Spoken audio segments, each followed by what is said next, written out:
Get everything you're gonna need out of your car. Don't leave anything in. Today, sir! We told you to get your stuff. Get back to the ground now! Do it now! I'm not used to someone constantly yelling, so when I pulled up, the first thing they did was like, bring down your windows, you have tinted windows, and they were yelling, and I was like, oh, hold on, I don't know if I'm ready for this. Most of these people were coming fresh out of college and different places, so, you know, to get thrown into a military environment like that, you know, off on day one is a little tough. The female trainee fell back. Her bags were too heavy for her body to carry. So she just came down here with her bags, thinking she'd be able to carry them, and she had no strength whatsoever, and she dropped everything all over Academy Way. No matter what you do, I don't think you can mentally prepare for that. It's just, you got to go through it as it comes and play along with them. You are sweating like this already, and we haven't even done anything. If you couldn't take getting yelled at in your face or being told what to do all the time, then you would call it quits, and some people did quit. Take everything out! We're not waiting for you! Dump your bag out! A lot of people said, hey, I can't take this, and gave up, packed up. Some people left the first day, same day. Let's go! Hurry up! What are you waiting for? You need to move on a purpose! Move a little faster! You're going to be on a tier by yourself around people you don't know, around inmates who are people that have committed crimes, done bad things, and you're going to be alone with them, so that's going to give you a negative feel, so it's preparing you how to feel and how to tolerate that type of environment. Give everything you got here. Everything. Don't hold back. Put everything forward. Don't think that if I take it easy today, I can work harder tomorrow. That's not how it works. It's a rough road. It's not easy. I was laying in the bed, and I was considering going home. And went home a couple of times, talked to my family members about it and prayed on it. And I came back, you know, I realized that the main goal was to come here and do something better for myself. So that's what I wanted to do. I just had to stay focused on the prize of becoming a, New Jersey correctional police officer.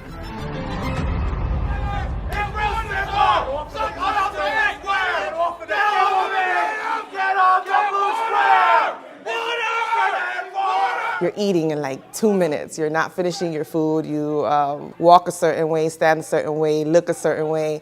And it's just, it doesn't matter if your food is hot. It doesn't matter if you like the food or not. You just gotta pick up and go and try not to mess up. Any trash that you might have goes where? Where did I say it goes? On your plate. Look at everyone else. You're the first one that sat down, right? So stop wiping your face. Put it on there. Get them up. How do you get them up? Drink your water. Trays up. Scream loud and good. Trays up. Scream it. Trays up. Stand up. Leave your tray. Push your chair in. Leave your tray, I say! In the mess hall, you have to be decisive. You have to know exactly what you're going to do at all time, or else you're going to get it. and they're going to be out there looking for it. And you have to make sure you're sitting down in the right place. You're calling the right commands. You have to make sure you're following the procedure. And I definitely believe, at least at the beginning, it was definitely that was a challenge for me. Out of all things, it wasn't the physical part, it wasn't the rest, but that right there. Get out of here! Hurry up! Move! Get out of here! For myself, wasn't too bad because I'm used to the yelling, but it still throws you off because you have to still think while being yelled at. A lot of people froze, a lot of people cried, a lot of people didn't know what to do. A lot of people only even got like a half a bite of their food, and before they had to get up, you only get like 30 seconds day one. Probably the scariest thing you'll do here, even though you're just walking, you're sidestepping with a tray and you feel like it's complete madness, but in reality you're just going to sit down and eat. And 10 people are screaming at you to do 3 things, so you don't know who to listen to first and what to do, and you just have to stay focused.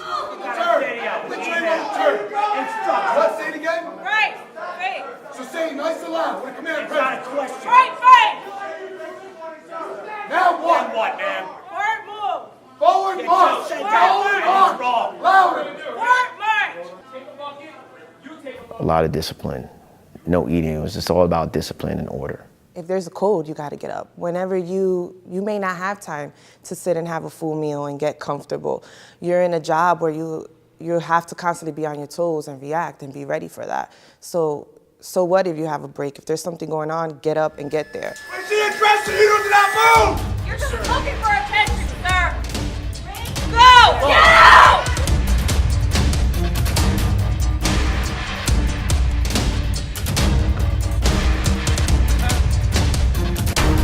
I believe that they employed the DNC for unison and basically a team building. It could be like a team building exercise where all of us would get together and act as a unit. A left face, right face, about face.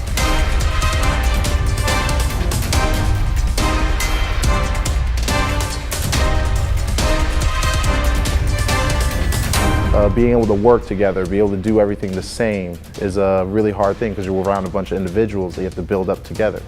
It is a teamwork mindset. Originally, drill is for marching troops in a battle, but drill instills discipline in the troops and teaches them to work as a unit and move places as a unit. So that taught us to work together and be in sync with each other and just get it all together at once.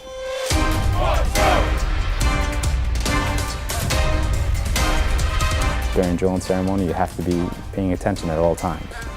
You know, you can zone out, but when you're going to mess everything up if you're not up to speed. Well, academics is really important in this academy. They throw a lot of stuff at you in a 16 short weeks. They just want you to understand that you understand that what they're teaching you. Academics takes about 9 hours out of your day. I would say most of that would be classroom instruction and study hall on your own, at your own time. And there's a broad range of topics that are involved in this profession, from criminal codes to proper use of force, and where the law puts those boundaries. I would say your mental is the biggest thing because without your mind, your body can't work. And the academics are important because you need to learn your job thoroughly.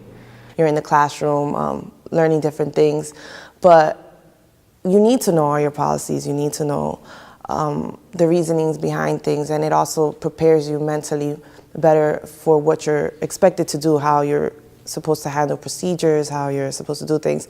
But there's a lot of studying. Even after lights are out, sometimes we're up with our flashlights just studying because you have tests back to back, and academics is important.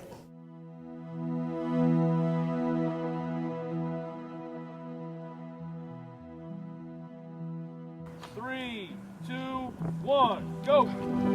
PT was one of the hardest challenges that I ever had in my life. You had to really dig deep in your heart and your soul. And the one thing that I tried to focus on a lot was not quitting, because you quitting on your classmates, what are you going to do when you get into prison?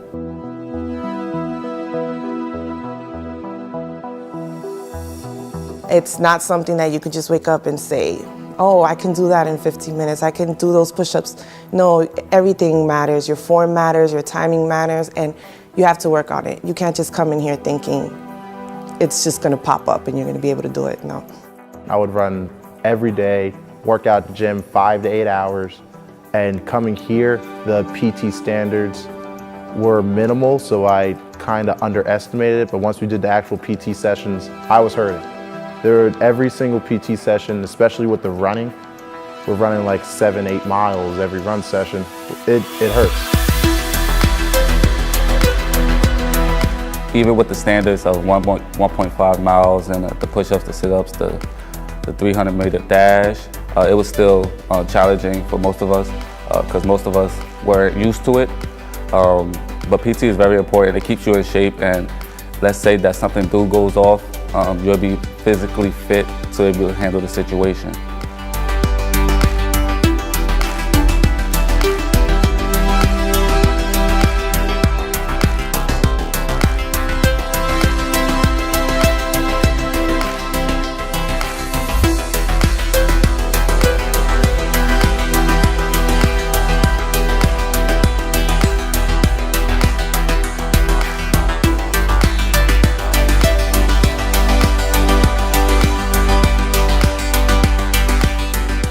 Your gas tank will save your life. If you have to get in a fight with one of these guys, you have to run to a code. There are 1053s that are done on actual COs because they almost fell into cardiac arrest because they can't keep up with a sprint down the tier. So So health is really important, especially in a fight. You don't want to get tired and the inmate sees that you're tired because then he has the advantage. You're already behind the 8 ball procedurally. So once you start running with them, you have to keep the pace. Right? You know what happens. You stop, you're going to ask if you're injured. The second time, the same thing. The third time, it's going to be a 0. I have 80% of